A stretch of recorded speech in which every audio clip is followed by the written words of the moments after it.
Page 41. The Voice of the Rain.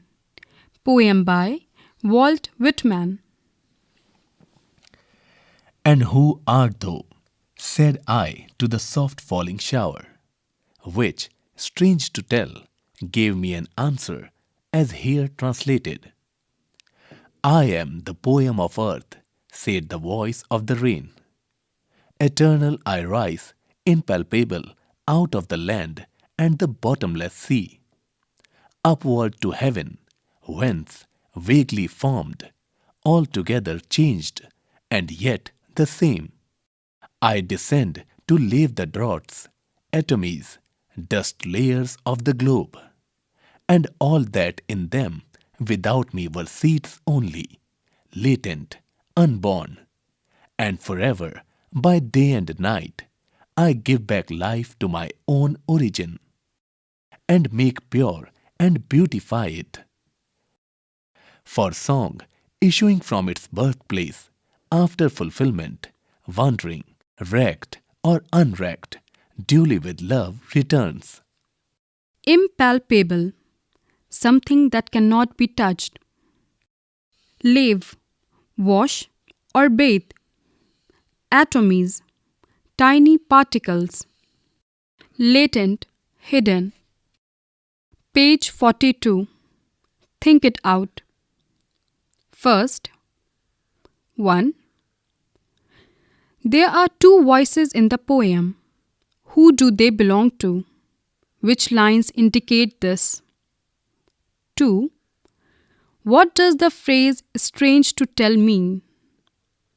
3. There is a parallel drawn between rain and music. Which words indicate this? Explain the similarity between the two. 4. How is the cyclic movement of rain brought out in the poem? Compare it with what you have learnt in science. 5. Why are the last two lines put within brackets? 6. List the pairs of opposites found in the poem. Second, notice the following sentence patterns. 1. "And who art thou?" said I to the soft falling shower. 2. "I am the poem of earth," said the voice of the rain. 3. "Eternal I rise." 4. For song duly with love returns. Rewrite the above sentences in prose. Third, look for some more poems on the rain and see how this one is different from them.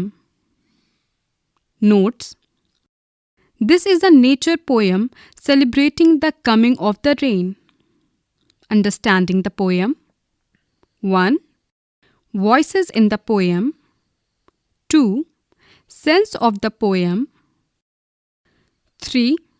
Relating to the process of rainfall scientifically across the curriculum.